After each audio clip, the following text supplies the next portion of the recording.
Fala galera, sejam todos muito bem-vindos. Na videoaula de hoje a gente vai continuar o nosso assunto de estruturas de decisão ou estruturas de controle. Então vamos lá para a aula. Bom galera, na última videoaula a gente tinha terminado a aula com esse exemplo, um exemplo bem comum da gente ver quando a gente estuda algoritmo. Vocês mesmos estão bem habituados com esse domínio, com esse problema, que é calcular uma média e saber se ficou de recuperação ou não. Tá? E a forma como a gente implementou ele foi utilizando dois ifs aqui, Ou seja, se a minha média bimestral foi maior ou igual a 7.0, então significa que eu estou apto aí para o próximo bimestre. Se a minha média bimestral ficou abaixo de 7, então significa que eu tenho que estudar um pouquinho mais, para me fazer a prova de recuperação. Então, a gente vai continuar utilizando esses mesmos conceitos, mas agora eu vou mostrar um novo comando para vocês, que é o senão. Tá? Então, qual é a ideia aqui, pessoal? A ideia é, se alguma expressão booleana acontecer, a gente vai executar esse primeiro trecho de código, primeiro conjunto de código. Caso contrário, ou se não, a gente vai executar esse segundo trecho aqui. Tá certo? Então, aqui eu trouxe até um exemplozinho para a gente ver como é que seria o mesmo exemplo da aula passada, as questões da nota mensal mais a nota bimestral. A gente calcularia a média bimestral, e a gente faria, se a minha média bimestral é maior ou igual a 7, então, system.out.println, próximo bimestre. Caso contrário, eu vou estudar um pouquinho mais para recuperação. Então, tanto esse algoritmo como o algoritmo que a gente fez na aula passada, eles possuem, gente, o mesmo comportamento. Tá? E aí aqui eu quero mostrar para vocês a importância disso. Tá? Eu posso ter vários algoritmos que resolvam o mesmo problema de maneira satisfatória. Tá? Então, é muito comum nas outras disciplinas, vocês talvez ficarem se questionando, qual é a resposta certa? Porque normalmente, dependendo da disciplina, você vai ter ali uma resposta certa. Por exemplo, normalmente matemática, algumas questões você tem até vários métodos de resolver, mas normalmente tem um método ali que é bem mais fácil e direto e pronto. E aí, quando a gente vem aqui para os algoritmos, não, gente. Tá? A gente pode resolver o mesmo problema de diversas maneiras possíveis. Tá? Talvez uma solução seja boa em um determinado parâmetro e seja ruim em um outro parâmetro. Por exemplo, eu posso ter uma solução que ela é muito rápida, muito eficiente em termos de código, o código executa muito rápido, mas ela é extremamente difícil de entendimento, eu utilizo recursos muito específicos de determinados tipos de computador, de arquitetura de processador e etc. Tá? Enquanto que eu tenho uma outra solução que ela roda, ela executa um pouquinho mais lento, mas ela é mais fácil de eu entender a ideia, de eu implementar essa ideia. Tá? E aí vai depender qual seria a melhor solução. Depende muito do contexto que a gente está inserido. Tá? Então, o que é que a gente quer resolver? Onde é que esse programa vai ser executado? Tá? Aqui, para a gente, isso é indiferente, tá, pessoal? Basicamente, todos os algoritmos que a gente vai fazer, que é muito difícil a gente precisar de uma demanda computacional muito grande. Tá? Mas eu queria frisar isso muito com vocês, tá? Que não existe uma única resposta para resolver uma questão de algoritmo. Tá? Podem existir N questões. Tá? Desculpa, N soluções. Tá? Então, percebo que aqui eu troquei variáveis do tipo double. Percebo que aqui eu troquei o tipo da variável de float para double. Nesses problemas pequenos, como a gente não está trabalhando com cálculos matemáticos, realmente assim, precisos, que precisam de muitas casas decimais, tanto faz eu utilizar o float ou o double. Tá? Da mesma forma, eu poderia resolver tanto utilizando só o se, como usando o se, o se não. Tá?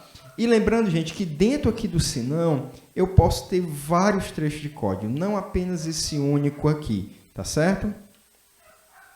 E eu ainda queria mostrar agora que a gente ainda tem uma outra estrutura, uma outra variação desse senão, que é o senão se. Tá? Então, a ideia, se a gente for ver, a gente está encaixando conceitos, encaixando pecinhas de bloco uma em cima da outra. Então, a ideia é, se uma determinada condição, determinada expressão booleana, ela for verdadeira, eu executo esse trecho de código. Caso contrário, ou seja, se isso daqui for falso e isso daqui, essa outra expressão booleana, for verdadeira, então eu vou executar esse trecho de código aqui. E se essa expressão booleana for falsa, essa outra expressão booleana também for falsa, aí eu vou executar esse trecho de código aqui, o else, tá? Então, lembrando, gente, que esse último else aqui, esse último else e esse else if, eles são opcionais, tá? A gente já conseguia resolver as nossas questões utilizando apenas o if, tá? Mas em alguns contextos eles fazem muito sentido, tá? Então, principalmente quando eu quero primeiro verificar se uma determinada condição ela é verdadeira ou falsa, tá? Para, se ela ser verdadeira, eu executar uma outra validação, tá? Ou não, tá? Eu poderia também, não, eu quero primeiro verificar se essa expressão booleana ela é falsa, para mim depois executar uma outra expressão, beleza? E aí, gente, eu posso ter vários níveis de if, else if, else if.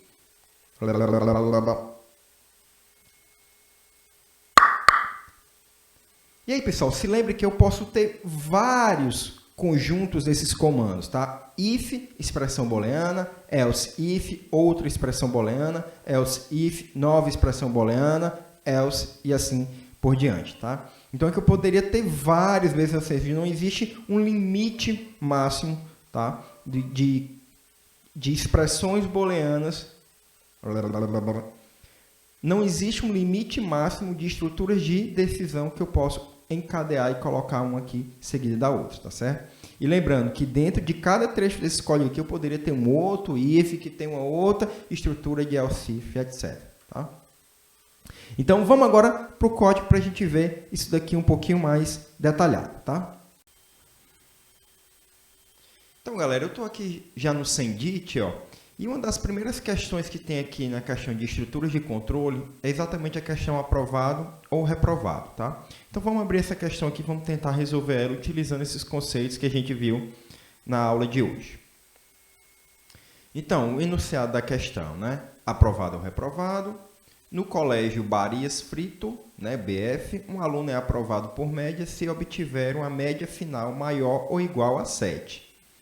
Caso o aluno tenha uma média menor que 7, mas maior ou igual a 4, ele está de recuperação. Caso ele tenha uma média menor que 4, o aluno está reprovado. A média é calculada com a nota das duas provas aplicadas no semestre, correspondente simplesmente à média aritmética das duas notas. Baseado nas duas notas do aluno, indique o resultado final do aluno, aprovado, reprovado ou recuperacão, né? Se lembre que aqui, né, a gente não tem aqui nem a cedilha nem o tio, tá? Então é importante a gente, na hora de imprimir esse valor, a gente manter esse padrão aqui, tá? A entrada consiste, né? O que seria a entrada do nosso programa, né? A entrada consiste de apenas uma única linha com as notas A e B, que corresponde às duas notas que o aluno conquistou esse semestre. E a saída do seu programa deve ser apenas uma única linha, né? Se é apenas uma linha, caso o aluno tenha sido aprovado, informe aprovado. Caso o aluno tenha sido reprovado, informe reprovado. Caso ele esteja de recuperação, informe recuperação. E aqui eu tenho alguns exemplos de entrada e qual é o resultado, né? Ou seja, quando a minha entrada do meu algoritmo for 4.3 e 5, a saída tem que ser recuperação. Se a entrada é 10 e 9.8, é aprovado. Se lembre, gente, que aqui são exemplos, tá? Não significa que quando eu enviar meu código aqui, ele vai ser testado apenas com esses exemplos, tá certo? Então, vamos mudar aqui, ó, para Java, tá? Então, ele já adiciona aqui o class principal. Vou criar aqui o método principal, public static void main string, abre e fecha colchete, args, né? Abre e fecha aqui as chaves. Beleza. Então, ele está dizendo, ó, que eu vou ter já entrada, né? Então, vou ter aqui dois números como entrada, né? Que ele até botou aqui as notas A e B, tá? Então, para a gente fazer uma leitura no Java, a gente tem que utilizar a classe scanner e inicializar ela, né?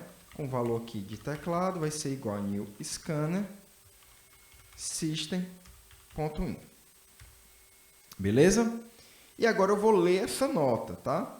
Então, para me ler uma nota, né, se lembre que a nota ele está aqui dizendo aqui, ó, né, corresponde com 2 notas, né, mas ele não fala aqui o tipo da nota aqui, né, no caso da questão. Então, a gente vem aqui nos exemplos e vê ó, que tem uma nota aqui ó, que é 4.3. Então, se é 4.3, a gente tem que utilizar o float ou o double.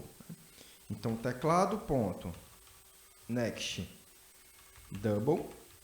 Certo? Então, aqui eu vou fazer a leitura, tá? Mas eu vou fazer a leitura e quero armazenar isso em uma variável. Então, a variável eu tenho que primeiro dizer qual é o tipo dela, double. Eu posso aqui colocar um nome para ela, né? Média 1, né? Recebe teclado.nextDouble. Vou repetir esse trecho de código aqui, apenas mudando agora para a média 2.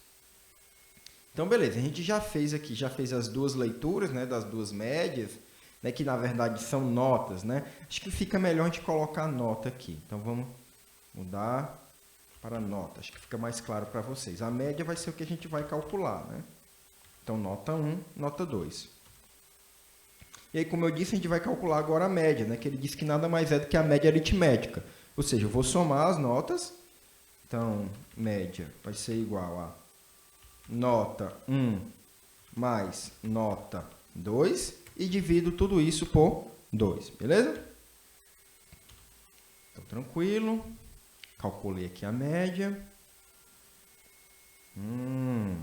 E depois o que a gente tem que fazer é fazer aquelas verificações, né? Se a média for maior que 7, o aluno está aprovado. Se não, se a média for maior que 4, ou seja, se a média não for maior que 7 e a nota não for menor, a média não for menor que 4, então ele vai estar de recuperação. Caso contrário, aí ele está reprovado, né? Então, vamos fazer isso. Ó.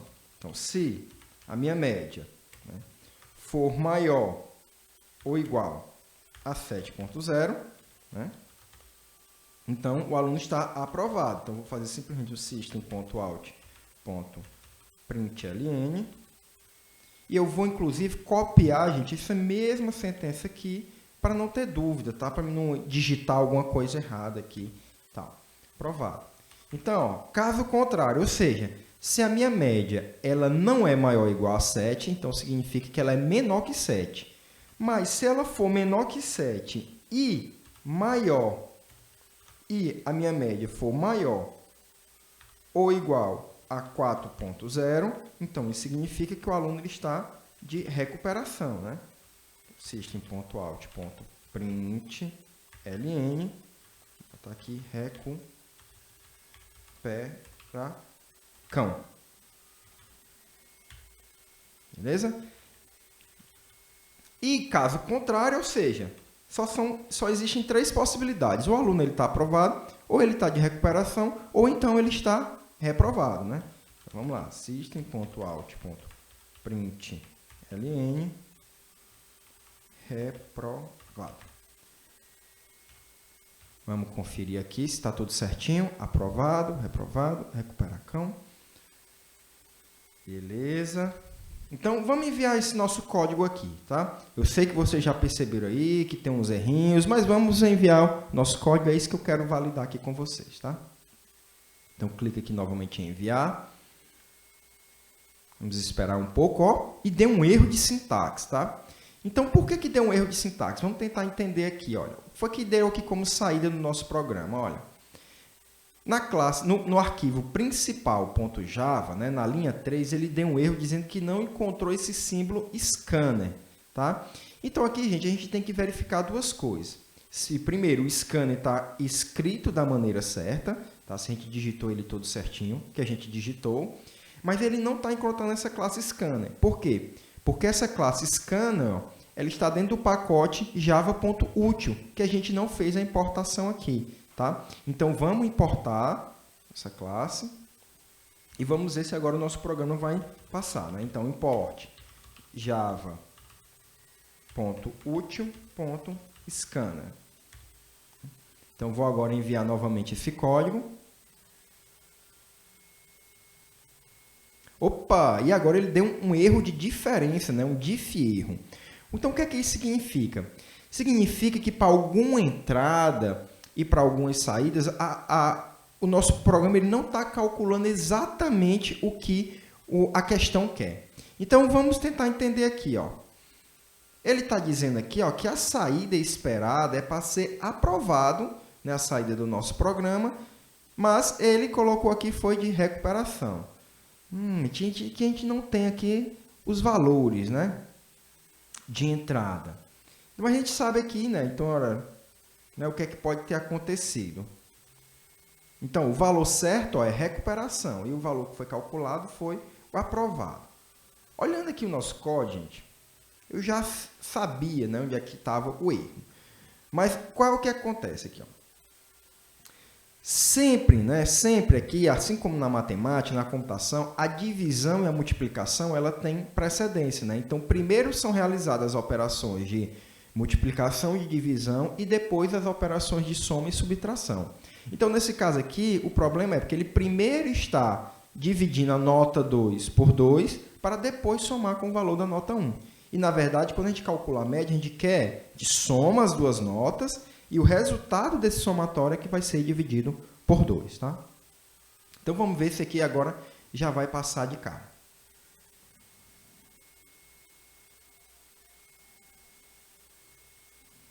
Então, olha aí que coisa linda de se ver, né? Continue sempre assim, né? Então, tá aqui. Então, a gente vai voltar aqui agora para a lista de questões. E se eu vier aqui em estruturas de controle agora, gente, eu tenho várias outras questões que eu consigo resolver elas utilizando apenas estruturas de decisão ou estruturas de controle, né? O if, else, else, if, tá certo? Então, pessoal, espero que vocês estejam todos bem, tenham gostado da aula. Qualquer dúvida, deixem aí nos comentários do Classroom. Então, até a próxima. Fiquem todos bem, fiquem com Deus e tchau, tchau. Blah, blah, blah, blah, blah, blah, blah, blah, blah, blah, blah, blah, blah, blah, blah, blah, blah, blah, blah.